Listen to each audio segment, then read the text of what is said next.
the old nursery down that way. That's where things, well, the old nursery's behind my parents' house, but since Tib and I started doing this in 2011 on this property all together, everything down low started in 2011.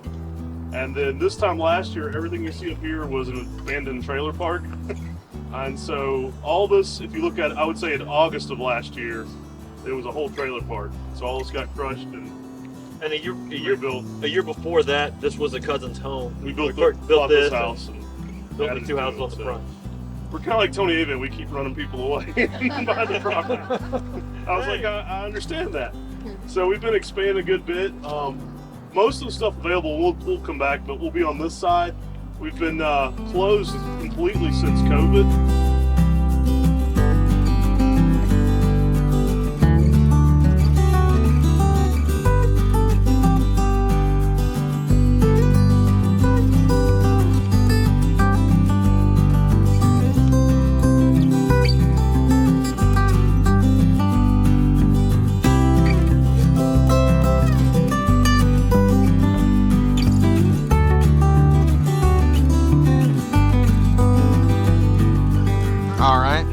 What got you into Japanese maples? Well, there was a Shishigashira on our yard that is, I think it was grafted in 1948, so it's about 20 feet tall. It was one that my dad grafted, and my grandfather had a nursery which he started in the mid-30s. So I'm the third generation owning a nursery, and now our son is taking over. So you guys have got a lot of investment. It's a family business that you guys got going on. A lot of investment. So where are you from, and how far have you traveled to get here? Well, we're from a place called Abbotsford, British Columbia, which is an hour east of Vancouver. So it's we drove to Seattle on last week and got a flight to Raleigh, and then a drive out here to Flat Rock. Lots of travel. Lots of travel. It's worth it to come see all these variety of maples, right? Like it's worth it just to see these two guys from the Appalachians with their maple collection. Yeah, Matt and Tim are awesome, honestly. Is there anything like you're specifically looking at to get while you're here, maybe, or keeping your eye out for specific cultivars or anything like that, or? We have a list of about 60 that we select from, and as I just told Jody, we want to double that list. So I gave her a list of 40, and we'll probably add some more to it over the next year or so. And so you've been interested in Japanese maples for pretty much your whole life then, right? Since yeah, not as a collector per se, but as a grower. And as a grower, you see things a little different than as a collector. You look for the best of different groups. Sometimes it's a good name. Sometimes, like the name Celebration, is a good name. Right, and a beautiful variegation, and yeah. So you're kind of, picking the best ones, while maybe a collector is, they want the rare, they want all that sort of stuff, right? And they want everything that they can possibly get to stick in their yard. Yeah, and I've seen a lot of that. It's I just started collecting too, and it's like once you get that first one, that's you're already hooked, I feel like, honestly. So yeah. Well, but yeah, thank you for the interview. You're very welcome. And enjoy the rest of your time in Mr. Maple. The garden here, so I'll tell you some of the plants that are around here. For anybody that hadn't been here, this is the house we grew up in. This is our parents' place. The whole nursery started here. When I started helping Dad, we had a 48-foot greenhouse behind this. And yeah, that's where we screwed up all this grass we were talking about, and decided to get better at it. So at one point we had like 6 greenhouses behind their house, and then I took all of them up to one and moved them next door. It's mostly just rootstock, so I wouldn't go in there. It's probably a mess. So, we'll start down through here. Do you want to break the group into 2, and you take one group, I'll take one group? Sure. We can make this quicker probably doing that, so y'all can get back over there to the... This is our smaller Sekimori here. You don't see it too often. We'll have to be digging some of these up and moving them out as they get bigger. So my dad started growing. I was actually pointing something back there. Yeah. This here is actually just a red seed. Dad originally got started by collecting seedling cabbage maples, planting them out, and digging them up and taking them to the local flea market. So this is just a large red seedling from the late 1970s. And there was a whole forest of them down through here I grew up with, them being around large, just red seedlings. I grew up at the flea market going around selling Johnny jump-ups for go around and buy action figures at the local flea market while Dad sold you could get a good amount for a little pot of Johnny jump-ups that you dug, put the pot up, grew out. People loved it. And then we'd go buy comic books and action figures and everything else at the flea market. Yep. So another summer gold over here, behind, right beside Corbin. Right here we've got a Cotonuito. This is actually a Jade Dragon. This is one Dad put a name on, or we actually put a name on that a customer of Dad's found as a seedling from Shishigashira. That tree there is roughly 30 years old. So it's like a Goshiki Kotohime type, but it's more slow growing than this. We have smaller fairy lights here, a Cien Kaku. Right behind you, we're coming up on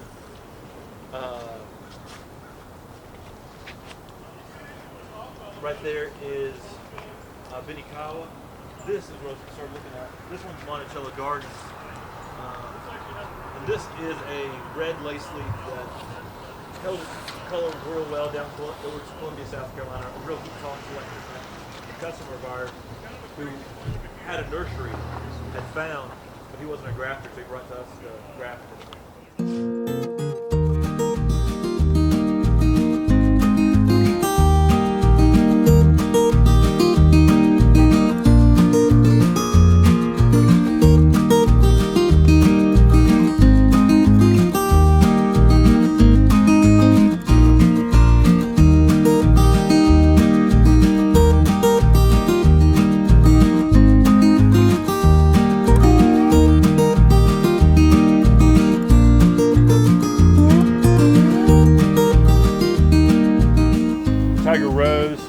Pygmy,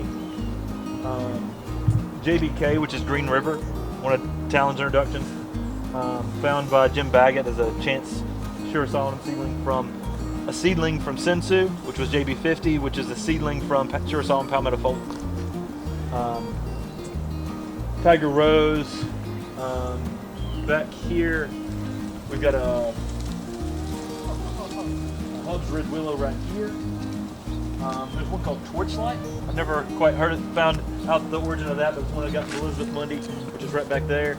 Right here, this is actually winter orange, so this one really gets some really nice orange color to the bark. So we've got a large Kilohime up here near my parents' house. That's large. That's nothing compared to how large things get in Oregon and everything else. Just an older specimen, probably 10 years old, 10, 15 years old. And we'll switch over here to this other side too. This is the first planting. This was all grass, and we made Dad and Mom get rid of their yard and planted all this up. A lot of these were planted in 2005, 2008. A lot of the plants through here. And everybody, while we're all here, this is my mom. So this is Mama Maple over here. Those people started us. And that's my dad over there, Norman. The original Specimen. Welcome. Thank you. We have a right here is a Benny Hagoromo. That thing grows like a weed for us. I mean, it just jumps out. Another major Jacker, we love that. The other plant that I think grows like a weed, Jermaine's Gyration. This plant is younger, it's the same age as some of these other plants you see out here. Like the, to give you an idea, we've got Irish lace right here. And that is the same age as this Jermaine's Gyration. So you see how fast this plant grows. And if I ever had a field growing operation where I was just field growing green lace leaves, you'd have to do germanes because it grows like a weed. I mean, it's one of my favorites. Here's an amazing plant too. This is Mila. So you remember me talking to Marielle Bart about Mila, saying how much I loved it. It's one of your Vandermax introductions. This thing just has some bronze colors that go almost blue-green color in the springtime. I'm like, literally like this bronze pink red, which is hard to describe. We put it out on a video on our website trying to describe to people what it does, but you can't describe the colors right. I mean, it goes through so many crazy colors, and then the fall color is awesome, but it's a fast grower, and it typically shoots straight up and then starts filling in. So it's not one that goes out very wide at first. It definitely is more narrow in the early spring, but that one's M-I-L-A. Not to be confused with M-I-W-A, which is one of Talon's introductions. This one here, the neat thing I love about this one here, it's not Edgewood. I'm trying to remember the name on it. It's Elmwood Spreader. So Elmwood Spreader, this one here is a selection that was introduced by Will Devine. And this one here has a bronze color in the spring. The bark on this though, during the winter months, this thing can really have some bright green new growth on it. So it's really one of the most green bark varieties. Right now, this one's got tons of, needs to be treated because it's getting all that black smudging on the bark. But this one can really be almost like, it's not quite like a Aoyagi, but it's pretty close for its bright green bark that this one gets. So this one goes to good yellows, oranges in the fall, but it's the most green barked weeping selection that's just super green bark. Did you find the... This one is actually another seedling. So we've got one there and one right there. That some of these older specimens, the older big uprights, were ones that were from the late 1970s my dad had planted just originally in the yard. Green Hornet right here, which Green Hornet goes to red in the fall. Once we get back here, definitely some cool plants back here. This is Nathan. This is a selection by Core that has like a reticulated type, at least, and this one in the springtime just really has a really nice sort of pink, creamy reticulated type. That's pretty awesome. Back here we've got another one by Core's family, Esfeld Select, Acer Carpinifolium Esfeld Select. Keith Johansson selection of Golden Dragon. This is actually Flushing.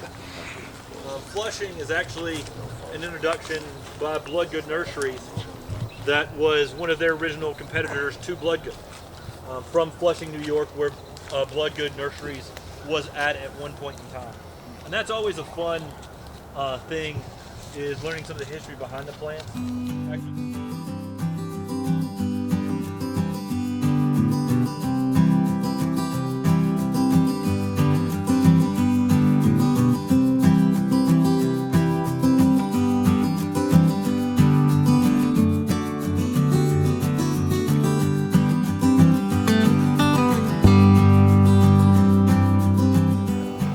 Another fairy lights over here.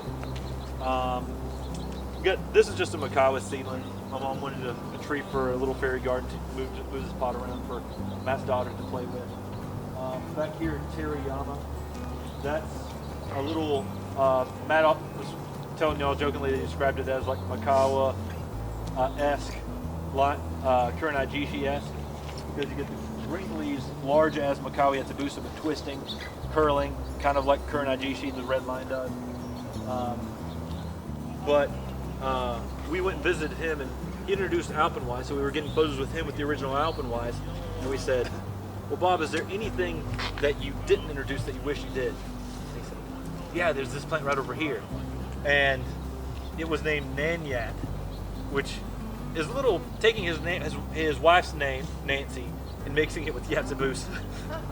So, but we got it and told Talon about it, and he went and got it. And so that's actually getting even more out there in the trade. But that's a cool plant. Larger Usagumo, larger one in the landscape is right there. This is Cupid. This is a broom that we found locally in Tryon on a coral bark down at a community center down in Tryon. And we were driving down through there. If you're looking for brooms in the fall, often a broom will change fall color or leaf out earlier in the spring at a different time than the other part of the plant.